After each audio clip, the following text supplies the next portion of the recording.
Faces of Abortion is the only television program of its kind that shows the powerful, real-life stories of women, men, and families who have suffered the devastation of abortion.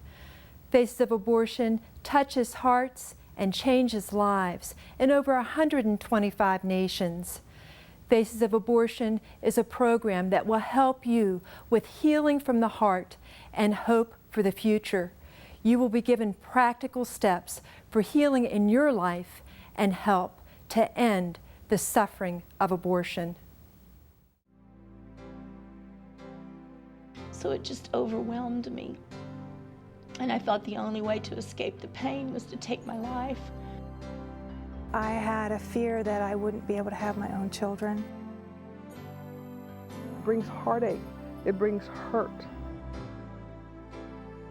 And I knew they were tearing my baby apart. I remember the cold feeling of the room. I remember laying there and I just said to myself that I will never forgive myself for what I'm doing. I believe that my life was spared that night just so that I could be here right now and say abortion hurts women.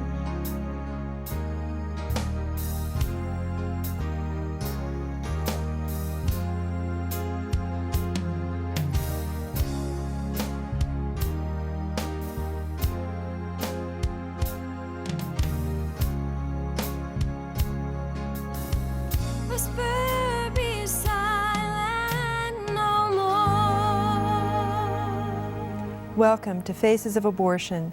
I'm your host, Cindy Collins, and again today I'm with my co-host, Alan Parker, President of the Justice Foundation, and Clayton Trotter, General Counsel of the Justice Foundation. It is going to be a great show today, Alan. It is going to be very powerful. We're going to hear from Deb and Rebecca and Taylor, and we're going to hear some things about abortion from women who've experienced it that most people have never heard of or even dreamed of in their life. That's right, Alan. It's going to be a powerful show of 3 stories from 3 different women regarding the effect of abortion and also a choice for life. And now we want to go ahead and watch Deb's story in her own words.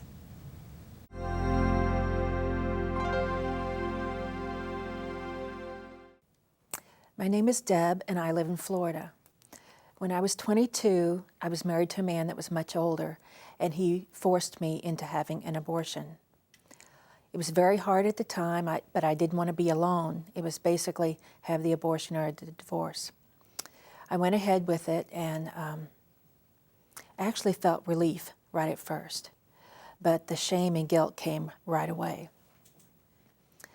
I still ended up being alone because I divorced him after a few years because the love was just gone, mainly because of the abortion and being scared to get pregnant again. I went through a lot of period of depression, nightmares of hearing a baby cry and not being able to get to that baby. A lot of drinking, promiscuity, really bad periods. I finally married another man, and we were very happy. We were going to have a baby. Actually took us over a year to get pregnant, but we were really looking forward to having a family. But I miscarried after just 8 weeks. So all the guilt and the shame from the abortion came back. I was so overwhelmed, and the depression was terrible. And it really affected that marriage. We went through a lot of infertility testing, infertility drugs. I was never able to get pregnant again, no matter what. So I didn't have a family, and actually ended up losing that husband because of the pressure of me obsessing over wanting to have a child to replace the first one. But about 8 years ago, I went through Project Rachel weekend and that was facilitated by a lovely Christian lady who really showed God's love and mercy. And we were able to share together, comfort each other. We cried. We wrote letters to our children. cried some more, named our children, cried some more, but got such healing and peace through that. And I was able to name both of my children, the one that I had aborted when I was 22, and then the one that I miscarried 15 years later. At 22 would have been Michael James, and he's the big brother. And then he has the little sister who is Sarah Alma, and in my mind she's the sassy little girl. But I know that they're with Jesus, and they are happy together, and they don't blame me anymore. And there's been such healing and forgiveness. And I just want other women to know that there are choices, that you can make choice to not have the abortion, and that you can find help. There are hotlines, there's internet, there are pregnancy centers all over the place. But don't give up hope. Nothing is impossible with God. All things are possible, and He will make a way, no matter what.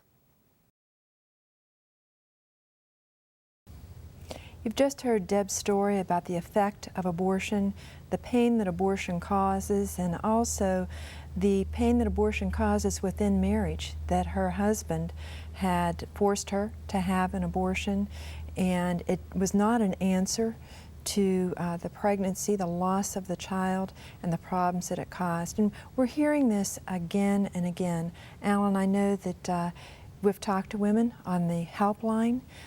You've talked to women throughout the nation that have been hurt by abortion. That's right, and that's one reason we have the helpline, so that healing groups throughout the nation can offer their services to women like Deb who were hurt by abortion.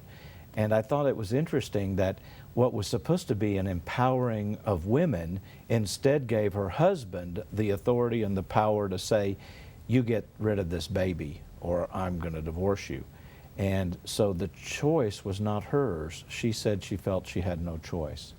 And of course there may have been some relief at first, but of course imagine the pressure as she's trying to resist her husband, but then finally it's over.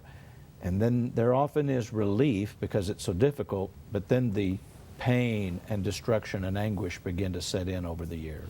Well, you know, Alan, abortion, legalized abortion, has just driven a wedge between men and women in this country. And men, quite often, sad to say, take advantage of women this way.